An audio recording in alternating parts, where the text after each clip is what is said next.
Сёння наш гость Светлана Курс.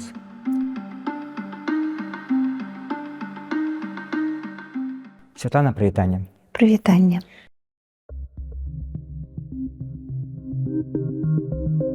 Светлана – беларуская пісьменніца. Нарадзілася ў Любанскім раёне, скончыла філалагічны факультэт БДУ. Працавала ў нашай ніве на Еўрарадыё, недзяржаўных арганізацыях. Піша прозу пад псеўданімам Ева Вежнавец. Апублікавала зборнік апавяданняў «Шлях дробнай сволачы» і аповесць «Па што ідзеш воўча», якая атрымала найвышэйшую беларускую літаратурную прэмію імя Ежы Гідройца. З 2006 году стала жыве ў Варшаве. Давайте мы пачнем нашу размову не з 94-го, як можа быць з іншымі удзельнікамі гэтага праекту, а з пачатку 90-х. Я думаю, нам, асабліва, можа быць, маладзейшым нашым гледачам будзе цікава пачуць вашы разважанні, які гэта быў час. Ці гэта быў час такога, як, кажуць некаторыя прыхільнікі Савецкага Саюза, там, развала, беднасці, жабрацтва, што, безумоўна, было. Ці гэта быў час надзеяў, нейкага аптымізму? Як вы гэта ўспрымалі, безумоўна, будучы маладым чалавекам? Для мяне гэта не быў ні час надзеяў, ані не час праклятых альбо ліхіх 90-х. Это быў час, калі я магла на 100% прымяніць свае сілы дзеля нашай Беларусі. Гэта быў час рэальнай работы, рэальных здзяйсненняў і рэальнага будавання Беларусі. І таму цяпер цяжка іншым людзям уявіць, наколькі гэта соладка магчы будаваць сваю краіну. Такой, якой ты яе ўяўляеш, будаваць яе беларускай. З намі былі вельмі вядомыя яшчэ людзі, которые нарадзіліся, допустим, у пачатку 20-го стагоддзя, клясыкі беларускай літаратуры, вялікія палітыкі маштабу Геннадзя Карпенкі. Вялікія людзі кшталту Міхала Немпадыстава пісалі свае найлепшыя творы. Гэта была залатая пара Касі Камоцкай, Лявона Вольскага, Леся Пушкіна. Натуральна, што ў дзень мы будавалі Беларусь, скажем так, у двукоссі. Па вечарах мы танчылі, пілі алкаголь, кахалі, і нам зусім не хацелася спаць ні адной секунды. Гэта было сапраўднае жыццё. У гэтыя 4 гады з 91-го, скажем, ці з 90-го нават, па 94-е было спрасавана столькі, колькі цяпер людзі не пражываюць. За 20, за 30 гадоў. Вось што такое былі 90-е гады. Я радая, што мне было дадзеныя гэтыя шыкоўныя гады адчуць. Тыя, хто цяпер жыве, тыя, хто тады быў малады і не вельмі малады, падзяляюць у вялікай большасці маю ацэнку. Гэта быў час, калі трава прабівала асфальт. Але калі вы сказалі пра траву, можа, трава гэта была зеленейшая, скажуць іншыя скептыкі, што вы, да і я, падобна з вами ўспрымаем гэты час, так, бо мы былі там малады, здавалася, ўсё жыццё наперадзе. Ці гэты час аб'ектыўна быў такім часам такіх здольнасцяў і магчымасцяў, которые да гэтага проста не былі магчымыя в Савецкім Саюзе? Не, это не з-за таго, што я была маладая, таму што я не старая і цяпер, і ў мяне ёсць усё, што я мела тады. А чаго ў мяне няма? У мяне ўсё ёсць тое, што было тады. Імпэт ёсць, здароўе ёсць. Мне здаецца, разумовыя здольнасці на месцы. Можа, трошачкі глухаватая і сляпаватая, але гэта каму гэта шкодзіла? Мне хапае.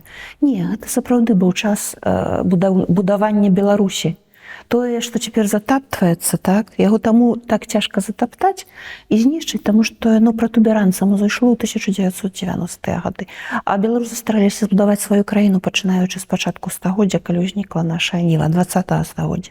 Потым было некалькі хваляў адраджэння, нават тая важная ў 20-30-е гады, якая была знішчаная чыста фізічна. Было знішчаныя 2 пакаленні найталенавіцейшых людзей ва ўсіх сферах жыцця. Потым мы ваявалі у чужых арміях, у чужых войнах на сваёй зямлі, у грамадзянскай, у тым ліку і другой сусветнай вайне. Тут была такая крывавая куламеса, з якой мы ледзь выбраліся пасля вайны. Потым было высядленне вёсак у горад, так званая урбанізацыя. Потым была русіфікацыя вялікая прымашырая.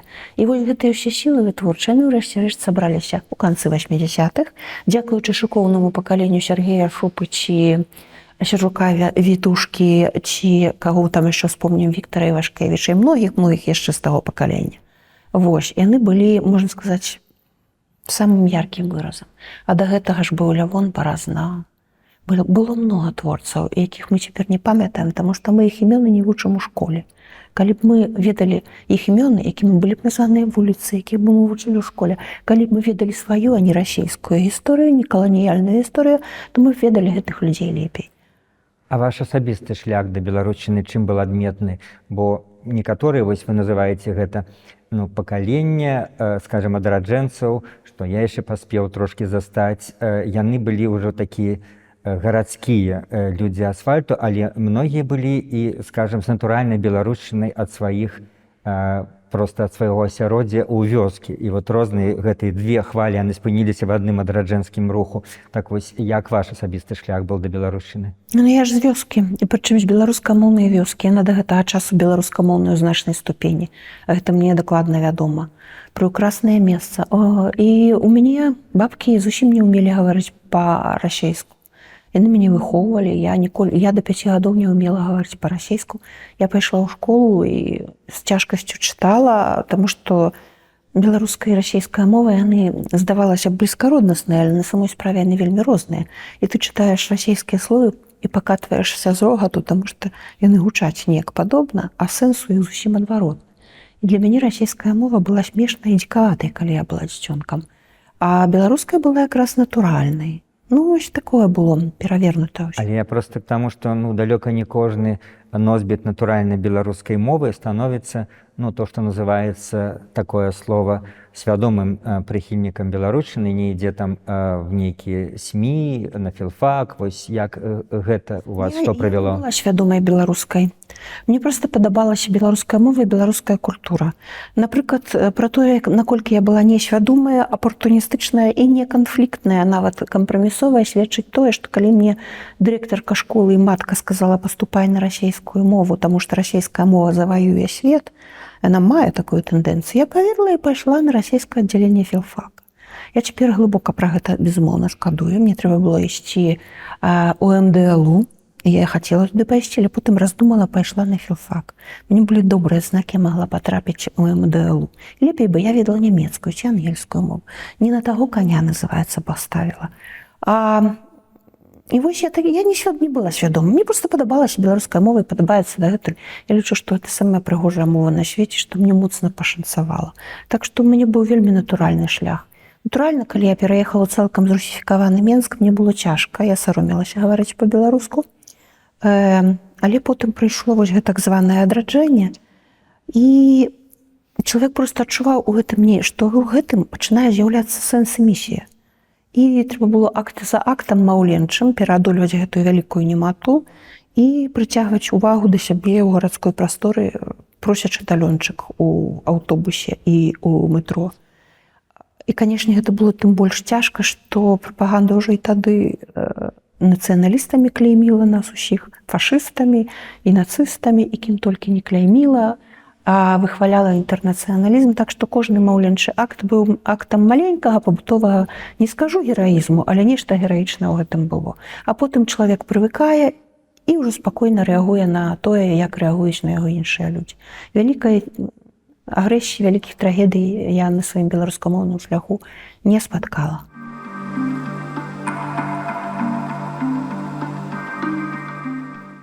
І як вы з такім жыццёвым падыходам, шляхам сустрэлі 94 год? Я маю на ўвазе, што, можа быць, і многіх людзей это гучыць, многія былі да этого гатовыя, можа быць, больш людзі асэнсаваныя ў палітыцы, такіх тэхналогіях і непасрэдна ў палітыцы, а многія, менавіта людзі больш творчыя, успрынялі гэта, як катастрофу, як нечаканую катастрофу, як просто абсалютна нейкае вывяржэнне нейкіх злобных сілаў, калі перамог Лукашенка.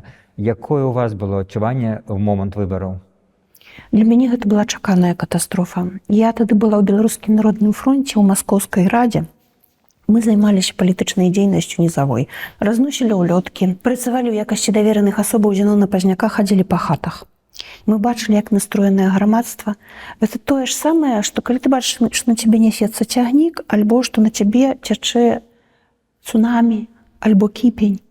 І тады ў чалавека замаруджваецца рэакцыя, ён бачыць, што на цябе ідзе шцягнік, але ты не можаш зарэагаваць, таму што ў цябе няма магчымасці сілаў. Я бачыла гэтае цунамі ідзе, таму што калі мы прыходзілі, дапусцім, у дом акадэміі навук Беларусі, там жылі фізыкі і хімікі, вельмі высокапастаўленыя навукоўцы, і яны падпісваліся за Лукашэнку, ува мне ўсё проста крычала.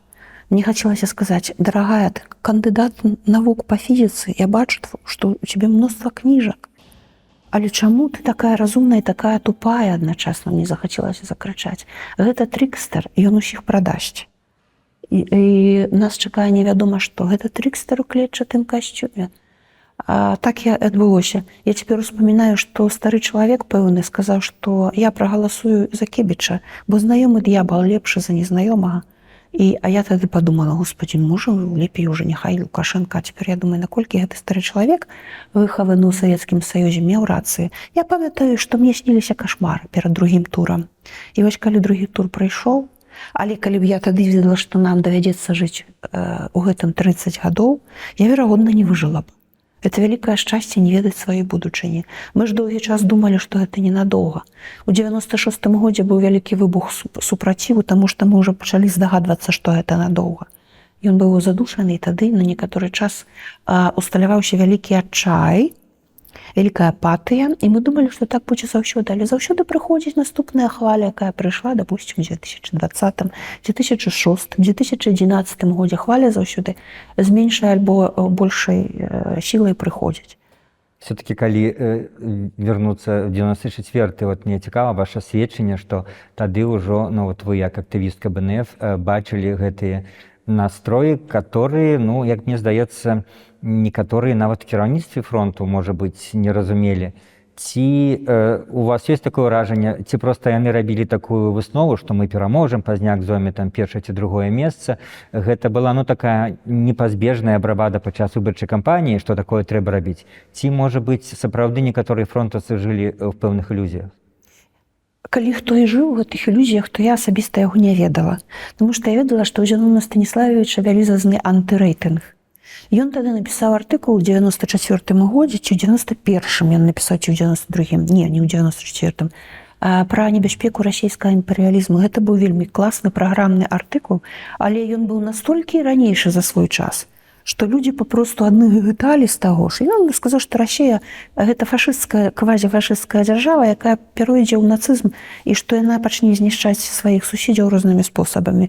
І ўсе смяяліся, а хто не смяяўся, той не бачыў у гэтым рэальнай пагрозы. І ён набыў дзеля гэтага вялізазны антырэйтынг. Ну і была, конечно, прапаганда, якая сцвярджала, што Пазняк усіх пасаджае з чамаданамі ў цягнікі і адправіць. Пазбавіць пенсій. Так. І што ён выганіць вайсковых пенсіянераў, бо ён іх моцна не любіў. Гэтага нічога не планавалася, але я бачыла, што яго вялікі антырэйтынг. У мяне не было такіх надзеяў. Але я спадзявалася, што будзе нейкая, ведаеце, што гэта ўсё будзе праслізваць сном і духам, што мы будзем так, як пры Кебічу, то абыдземся так, як пры Лукашэнку, бо пры Кебічу яшчэ многа што ўдавалася. Мне проста тады не ведала, што аўтарытарызм такога кшталту і асоба такога кшталту, як Александр Лукашенко, абавязкова прыводзіць да таталітарызма, прычым самага свінскага свойства, як няма нават прыгажосці зла. Калі ўжо гаварыць пра Пазняка, раз вы узгадалі, то, можа быць, паставце некую кропку ў гэтым пытанні свайго стаўлення, паколькі ў ранейшых інтэрв'ю розных СМІ вы казалі пра тое, што в пэўны час, ну, былі, безумоўна, яго палітычнай прыхільніцай і, можа быць, нават больш, чым палітычнай, вам падабаўся як чалавек, але калі гэта закончылася, чаму? Калі КХП. Вось гэтая КХП, як яны назвалі сваю партыю, кансерватыўна-хрысціянская партыя, у ёй адны глухія гукі. Я б ніколі не назвала б так партыю, бо ёй няма сілы, у ёй ёсць толькі слабыя ўздыхі, і гэта слабыя ўздыхі мінуўшчыны. І вось то назва так на іх паўплывала, ці тое, што яны застраглі, верагодна, ў мінулым, гэтая партыя застрагла ў мінулым, і за стыгла, як мушка у бурштыне, яны сталі ва ўсім бачыць ворагаў, падкопы агентуры. Я не ведаю, хто на каго ўплываў атачэнне на Зенона Станіславович, Зенон Станіславович на атачэнне. Безумоўна, гэты чалавек з вялікай асабовасцю. Але, у рэшце рэшт, яны мне перасталі падабацца, калі яны сталі так мерзка і брыдка выражацца пра сваіх палітычных праціўнікаў не за стану Лукашэнкі. Мне агіда моя папросту памяшала іх разумець і да іх прыбліжацца. А яшчэ шалёная агрэсія. Таму што я спрабавала з імі размаўляць у сацыяльных сетках. Лукашысты так не кідаліся да людзей, як кідаліся людзі з гэтай. Яны самі сябе ператварылі ў секту КХП. Вось я паставіла кропку, і цяпер я веру, што гістарычная місія Беларускага народнага фронта Зенона Станіславовича Пазняка, нябожчыкаў ягоных паплечнікаў і фракцыі ў Верховным Савеце 12-го склікання, гэта была вялізная цывілізацыйная місія, і яна будзе ззяць у стагоддзях, і яшчэ курапацкая місія, яна будзе ззяць у стагоддзях, яна будзе ўнесена ў падручнікі гісторыі. А што было потым, на гэта трэба прыкрыць вочы, таму што мы не абавязаны любіць у чалавечай дзейнасці абсалютна ўсё. Вось тут чытаем, вось тут не чытаем, тут заварочваем сялёдку, гэта вельмі добры спосаб.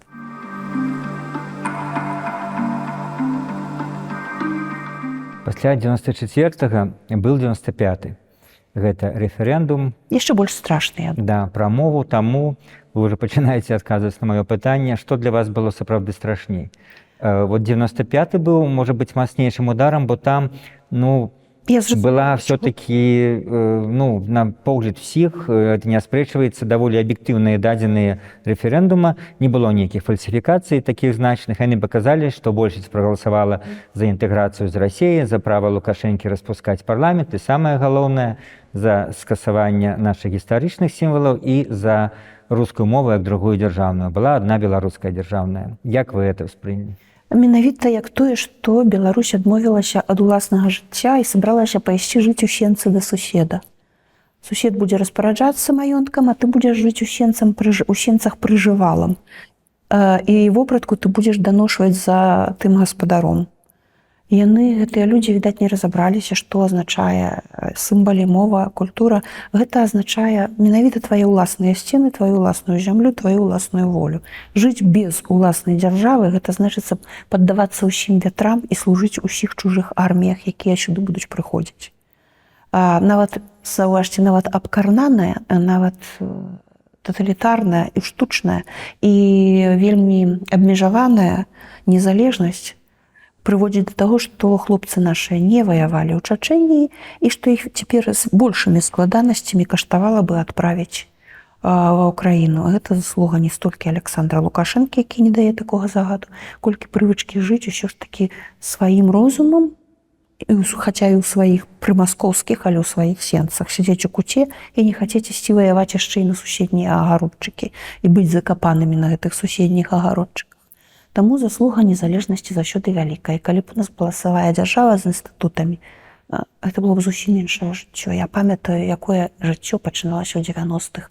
Яшчэ 5 гадоў мы б жылі не горш за Польшчу, Прыбалтыку, а можа і лепей, таму што беларусы упартыя, працавітыя і дысцыплінаваныя і слухаюць усялякіх законаў, якія толькі не прыдумаюць. Але я ўжо адышлася задалёка. Мы яшчэ адзін момант не ўлічылі. Александр Лукашенко, там жа ж было такое пытанне, што ці хочаце вы ведаць справаздачнасць органаў улады?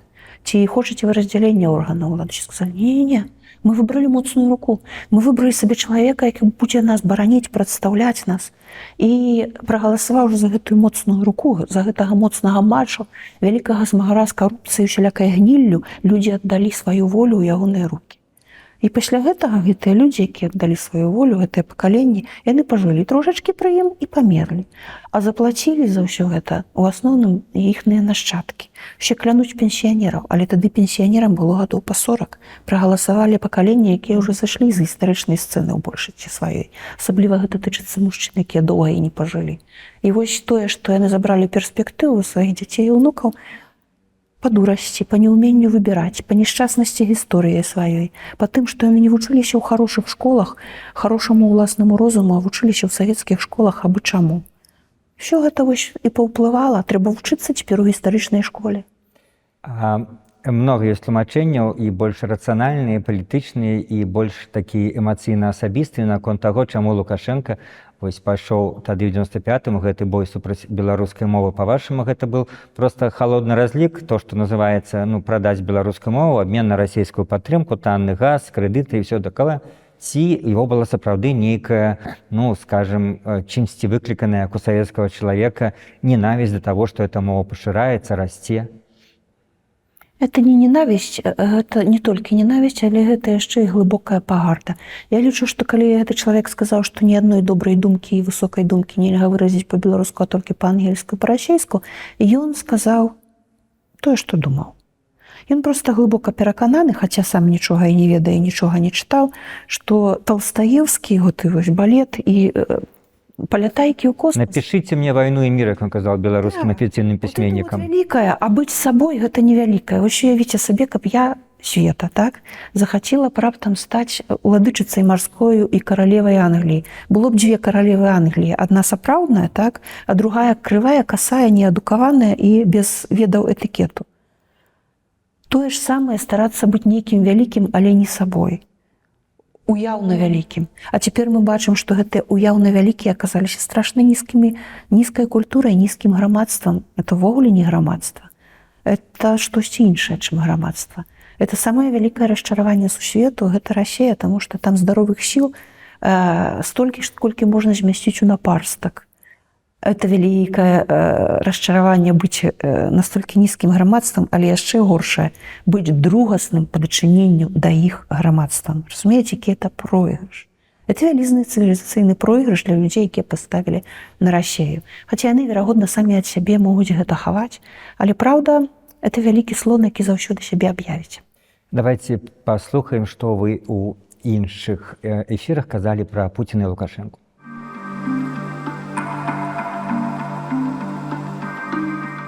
Ён цяпер, у яго сваёй павесткі няма. Ён нікому не цікавы. І ўвесь час са шпіцом, з гэтым, са сваім, ён прыязджае пагражаць палякам і забраць Сувалкскі калідор.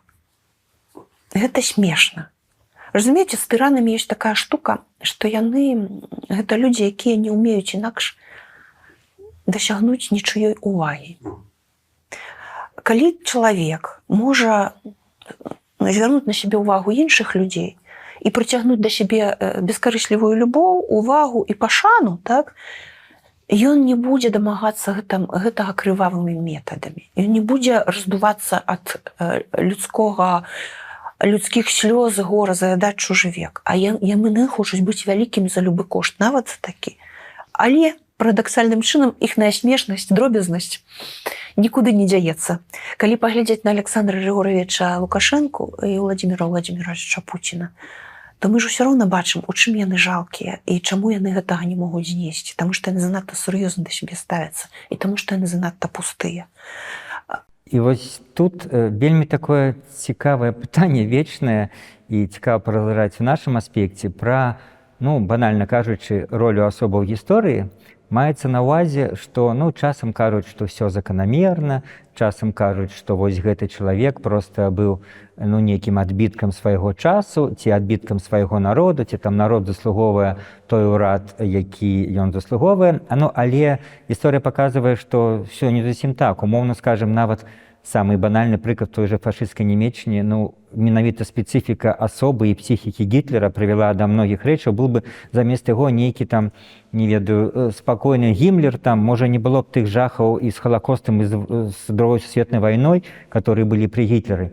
Так вось і тут наш гэты нешчасны лёс з Лукашэнкам. Няўжо толькі нейкія аб'ектыўныя абставіны, которые вось прывялі да такога выбара народу, ці ўсё-такі вось гэта спецыфіка яго асобы, што от 30 гадоў гэта ўсё працягваецца, а з іншым чалавекам ўсё магло б закончыцца гадоў праз 6, 8, 10?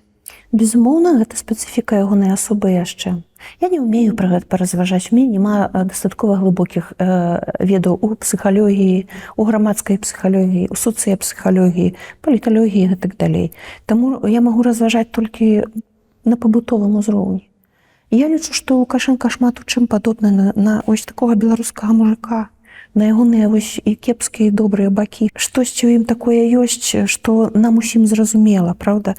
Мы можам над гэтым пасмяяцца, усе навокал могуць з гэтага пасмяяцца. То бок нейкі мематычны вобраз у ім ёсць, нейкі народны вобраз у ім ёсць. І потым ён вельмі моцна прыслужыўся кабетам. А тыя пакаленні старыя, дэфіцыт мужчыны пасля вайны быў яшчэ даволі моцны, і да таго ж многія жанчыны ніколі ў жыцці не зазналі моцнага мужчыну, які б валок на сябе паўгаспадаркі, не піў бы і быў ёй добрым гаспадаром, абаронцамі і так далей. А міт пра гэтага гаспадара, абаронцу і мужика быў вельмі моцны ў тых старых пакаленнях беларускіх жанчын. Яны, як каровы, быкі, цягнулі на сабе ўсё і вельмі хацелі моцнай мужчынскай рукі і пляча. Ім падалося, што гэтая вось шафа, вялізны гэты чалавек, пакаці гарошак гэты, будзе ім.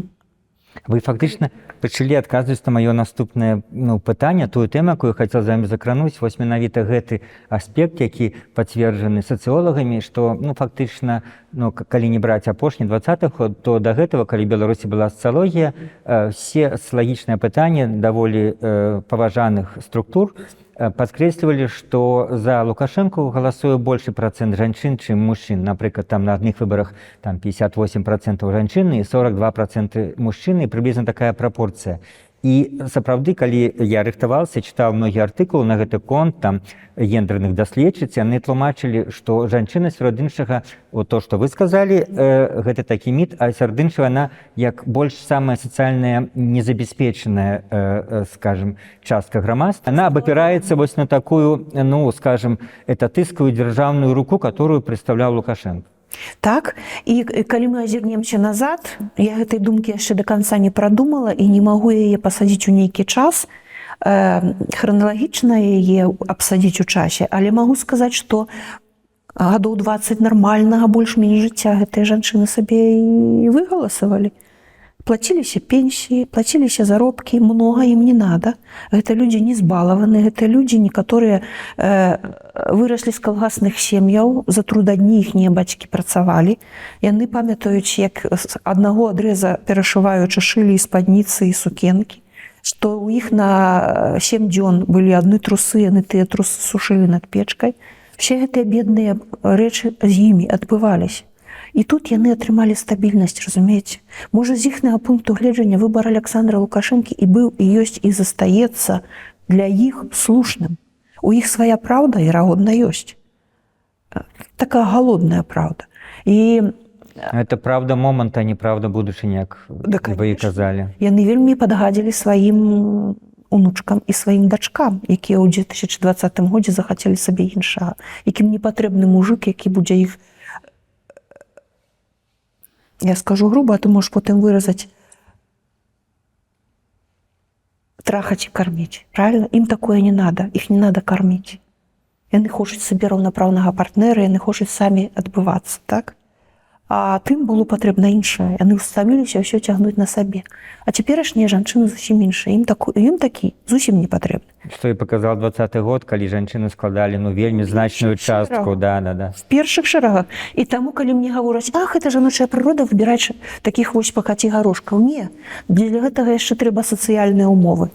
І потым, калі ён сказаў, што з жанчынамі не ваюе, а мы бачылі, як яны абыходзяцца з Шарэндай Панасюк, з Машай Калеснікавай, з усімі жанчынамі, што ім пракладак не даюць, што ім хлорку на падлогу ліюць. Вы уяўляеце сабе, наколькі это фальшыва, подла і мерзка жанчыну маці превазносіць у фальшывых гэтых здраваслоўях сваіх, так, і знішчаць яе рэпрадуктыўную здольнасць, яе здароўе, адбіраць дзяцей у яе, дзяцей адпраўляць у дзетдом, а яе у брудную камеру без пракладак і без паветра. Я з жанчынамі не ваюю. Это помста. Таму што гэтыя жанчыны яго не захацелі. А вы ведаеце, што аб'юзер такой жанчыне будзе помсціць да пераломаных рэбер, насоў, прабітай галавы і да смерці. Это ж і такія лозунгі былі ў 20-м годзе наконт таго, што і АМОНу крычалі, вам ніхто не дасць.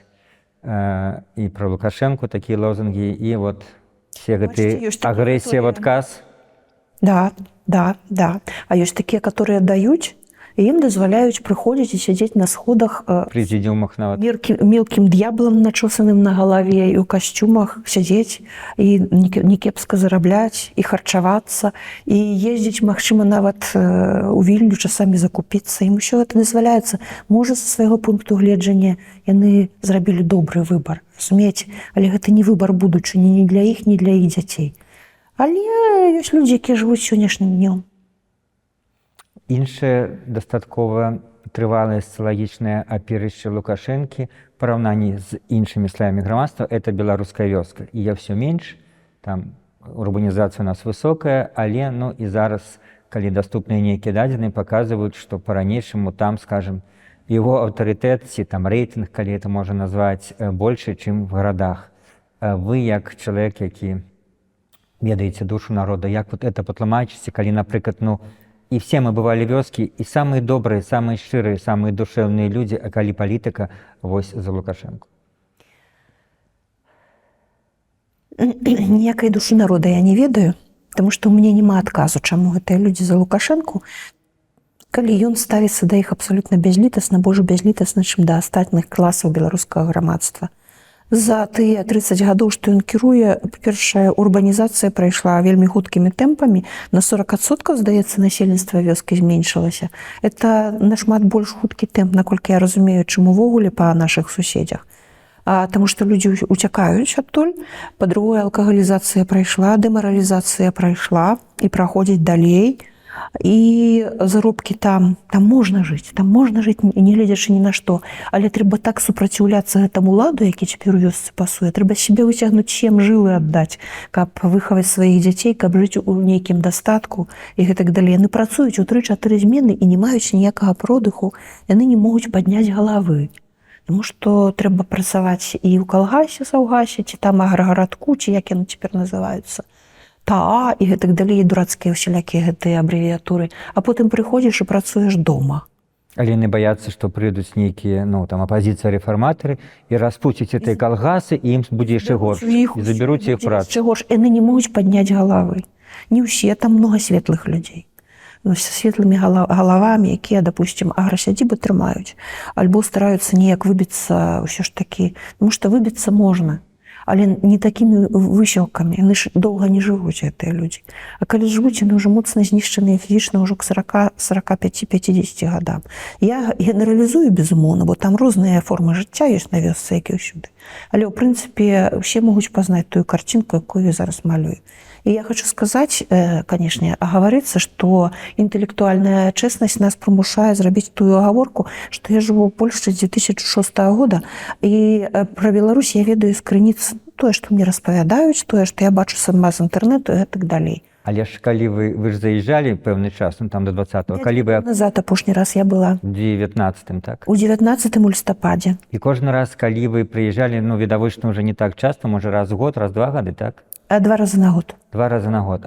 Даволі часта. Вы неяк, ну, не толькі як творчы чалавек, але як чалавек, які, прабачце за кампліменты, но многае бачыце, вы ж не хочаце казаць, што душу народа бачыце, але, ну, ва всяком разе вы заважаеце і фіксіруеце, можа быць, больш, чым іншыя, бо вы пісьменніца і выдатная пісьменніца. Што вы заважалі за гэтыя апошнія прыезды? Што вам кідалася ў вочы? Што вы прыязджалі і думалі, вот тут не так, тут змянілася, ці в той, ці ў іншы бок?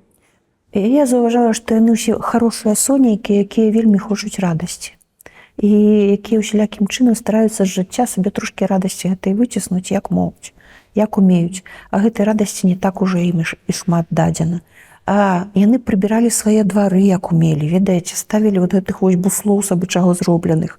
То бок чаго не было раней, да? Так, камеры вот гэтыя фарбаваныя, стараліся свой побыт палепшыць, ставілі сабе талеркі спадарожнікавыя, глядзелі серыялы расейскія і іншыя, і пераймалі адтуль нейкія больш прыгожыя звычкі, выпісвалі сабе дзесяткі відаў кветак. У беларускай вёсцы вырошчваюцца цяпер дзесяткі і сотні такіх відаў кветак, раслін і усялякага дабра, і кустоў, і дрэваў, якія ніколі не вырошчваліся. Яны стараюцца жыць і стараюцца стварыць свой асобны рай. Я іх за гэта глыбока паважаю. Але адначасна, канешне, з-за беспрасветнай даволі такі цяжкага жыцця, чыста фізічна, слабага доступу да медыцыны, слабага доступу да магчымасцяў, гэтыя людзі жывуць цяжка і вельмі часта кідаюцца У тое, што кідаюцца іншыя не вельмі лёгка жывучыя людзі. То бок секс, алкаголь. Ну, в гэта кідаюцца і людзі з высокімі даходамі часам. Часам кідаюцца, да, але з розных прычын. Адны ад пустаты жыцця, а другія з-за таго, што жыцця занадта поўнае, дапусцім, цяжкай працы. І мне цікава в гэтым сэнсе, што з вамі, напэўна, многія людзі там, калі вы прыязджалі, ну, паколькі вы прыязджалі з Польшчы, гаварылі пра пытанне эміграцыі. І гэта тэма вашага славутага твора. Вось. І як вы выслухоўвалі, што вы гаварылі, наколькі была гэта тэма ўвогуле актуальна вось падчас вашых прыездаў на Беларусь, наколькі шмат людзей вам казалі, што хочуць з'ехаць ці разважаюць пра гэта, і што вы адказвалі? Вы якраз памыляецеся, таму што, па-першае, не адзін гаўрыла ў Полацку, многія з маёй вёскі людзі, яны здолелі пабудаваць сабе цудоўнае жыццё ў Польшчы, ў Нямецчыне. Некаторыя зусім далёка заехалі, я зусім не адна. І, канешне, людзі ведаюць, што на захадзе жывецца лепей. Але у чалавека ж многа ячэек у мазгу. Ён адной ячэйкай мозга можа думаць, што ў ЗША вельмі добра жывецца, а другая ячэйка ў яго заселеная расійскай і беларускай прапагандай, якая ёй нашэптвае: а ты ведаеш, што там добра жывецца, але там трэба вельмі шмат працаваць, ты будзеш знясілены, а тут ты трошачкі працуеш, і тебе будзе тое і тое, і ўвогуле, ну, паедзеш ты там, што табе гэты Лос-Анджелес, што табе тая Варшава, а тут твой дом, ты вот усё вырошчваеш, вось твой вінаград, з якога ты зробіш віна, вось твая зямля родная, а дома і камяні лечаць. І вось ёсць такое як бы пачворкавае ўспрыманне эміграцыі, але адначасова ніхто не супраць, каб іхнае роднае дзіця сабралася і паехала палягчэйшы кавалак хлеба. І, дарэчы, я памятаю, што многія гаварылі мне, што ў вышэйшых эканамічных школах Варшавы асноўны кантынгент беларускіх студэнтаў гэта не прадстаўнікі каліноўскай праграмы для апазіцыянераў маладых, а прадстаўнікі гэта маладая галіна кіраўнікоў сельскага звяна, раёнаў і гэтак далей. Вось гэта ўсе. Хто мог, той сыночачка ці дачушачку выпіхваў, каб ён атрымаў адукацыю, атрымаў лепшую будучыню, это не рэдкасць. Але ж, ну, в жаданні не з'язджаць, это ж не толькі чыста эканамічныя матэрыяльныя прычыны. Часам, ну, такія, скажем, абстрактныя нематэрыяльныя рэчы, як там патрыятызм, яны, любоў да сваёй зямлі, яны стрымліваюць, а не матэрыяльныя нейкія пытанні. Так я ж сказала, свая зямля камяні лечыць, і так далей. Да, это вялікая прычына. Чалавек увогуле істота не настолькі рацыянальная і матэрыялістычная, наколькі ён пра сябе думае. У нас унутры вельмі шмат зусім іншых матывацый. Нават у наймярзейшых людзей ёсць ідэалістычныя па-свойму матывацыі. Ты ніколі не ведаеш, як яны пераплеценыя, чалавек складаная натура.